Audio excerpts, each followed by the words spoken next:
दोस्त railway station पर बैठकर अपनी ट्रेन का इंतजार कर रहे होते हैं। उनमें से एक का नाम महेश और एक का नाम राहुल होता है। तभी महेश का फोन बजता है। महेश देखता है कि उस पर एक अननोन नंबर था। फिर महेश उस फोन को उठाता है और बोलता है, हेलो कौन? तो दूसरी तरफ जो व्यक्ति होता है वो उन्हें बताता है कि मैं all India pregnant job baby birth service से बात कर रहा हूँ। क्या मेरी बात महेश जी से हो रही है? तो महेश ये सुनकर हैरान हो जाता है कि इसको मेरा नाम कैसे पता। फिर वो कहता है कि हाँ, मैं महेश ही बोल रहा हूँ, बोलिए क्या काम है। तो दूसरी तरफ वाला व्यक्ति उसे कहता है कि मेरे पास आपके लिए एक ऑफर है जिसके लिए आपको 13 लाख रुपए दिए जाएंगे। जब 13 लाख रुपए की बात महेश सुनता है तो वो अपने फोन को हैंड फ्री करके सारी बातें अपने दोस्त के साथ शेयर करने लगता है। फिर महेश कहता है कि ऐसा क्या काम है जिसके लिए मुझे 13 लाख रुपए मिलेंगे।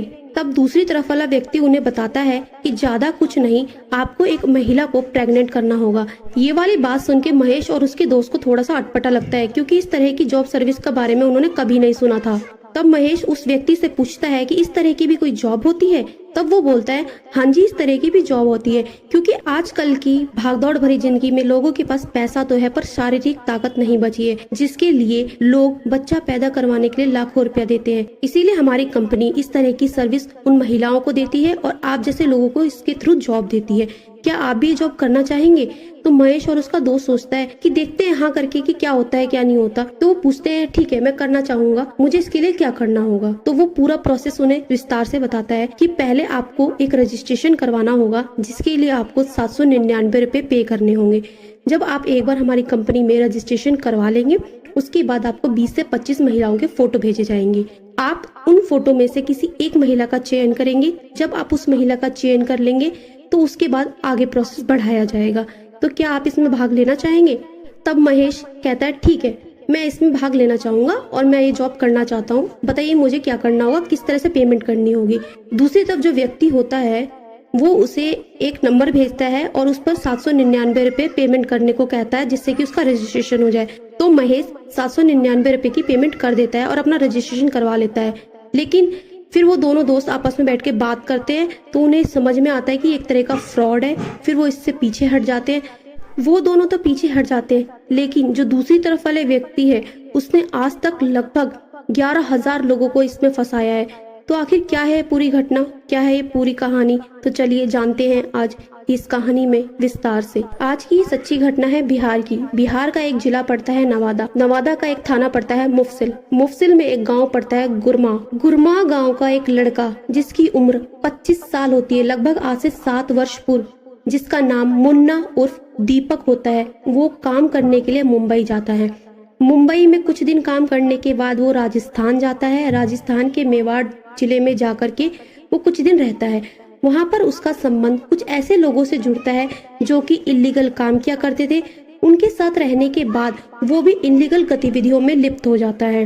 फिर धीरे धीरे उनकी वो सारी चीजें सीखने लगता है, उनके साथ काम करने लगता है। साल 2021 में वो अपने गांव वापस लौट के आता है और इसी काम को अपने गांव से करना शुरू करता है, जिसके लिए वो अपने खेत में एक 2 मंजिला इमारत बनवाता है और साथ में एक तालाब भी खुदवाता है ताकि लोगों को ऐसा लगे कि वो वहाँ पर मछली पालन कर रहा है। इस 2 मंजिला इमारत में वो 50 लोगों की एक टीम तैयार करता है। प्रत्येक आदमी को 250-250 लोगों को प्रतिदिन कॉल करना होता था, जिसमें से वो 8-7 लोगों को तो आराम से अपने झांसे में ले लिया करते थे। इसमें पहला स्टेप होता था 799 का रजिस्ट्रेशन करवाना। जब व्यक्ति 799 रुपए के रजिस्ट्रेशन के लिए हाँ कर देता तब इस प्रोसेस को आगे बढ़ाया जाता था। वो लोग उन लोगों को 20-25 लड़कियों के फोटो भेजा करते थे ताकि उन्हें ये सारा प्रोसेस असली लगे। फिर जब वहाँ से एक फोटो चुन ली जाती थी और वो उन्हें फॉरवर्ड की जाती थी तो ये समझ जाते थे कि वो बंदा हमारे झांसे में आ चुका है। उसके बाद उसको सेकंड प्रोसेस के नाम पर 5,000 से लेकर के 20,000 रुपए तक ठगे जाते थे।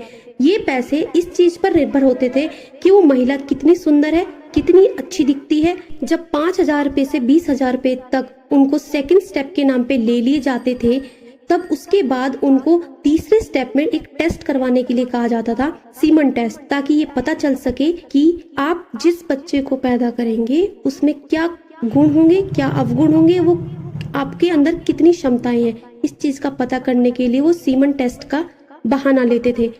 तब भी व्यक्ति नहीं समझ पाता था और झांसे में आ जाता था। ये सिलसिला नवंबर 2023 तक चलता रहता है। तभी एक व्यक्ति बिहार पुलिस स्टेशन में जाता है और इस का मुकदमा दर्ज करवाता है कि मेरे साथ इस तरह का फ्रॉड हुआ है।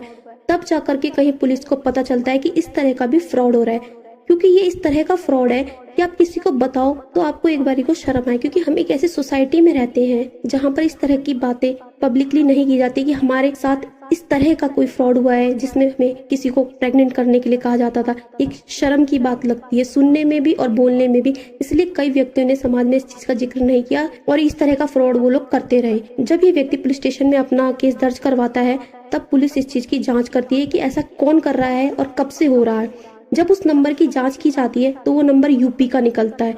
सोचने वाली बात यह है कि बिहार का व्यक्ति बिहार में रहकर ये सब कर रहा था, पर पैसे जा रहे थे यूपी में, एड्रेस था यूपी का।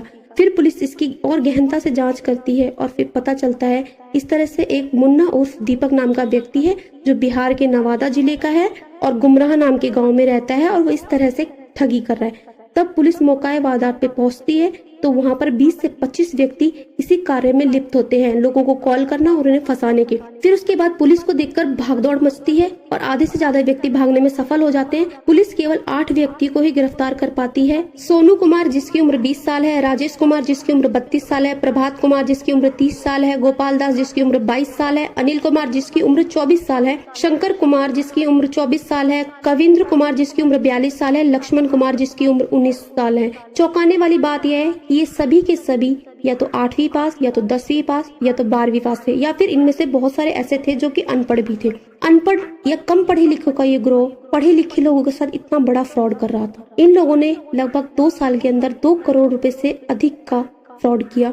इनके विरुद्ध 29 दिसंबर 2023 को साइबर थाना कांड संख्या 68/23 दर्ज किया गया। इनके पास से 9 मोबाइल और एक प्रिंटर भी मिला था। चौंकाने वाली बात यह है कि लोग इस तरह के फ्रॉड में फंस जाते हैं आज के समय में, जहां पर हम जानते हैं कि इतने ज्यादा साइबर क्राइम हो रहे हैं। एक मैसेज से आपके खाते को खाली कर दिया जाता है, उसके बाद भी इस तरह के फ्रॉड का होना ना तो आम है, जिसने किया उनके लिए भी और जिनके साथ हुआ उनके लिए भी। मैं बस आपसे अंत में यही कहना चाहूंगी, आप अपना ख्याल रखें, सुरक्षित रहें। जय हिंद, जय भारत।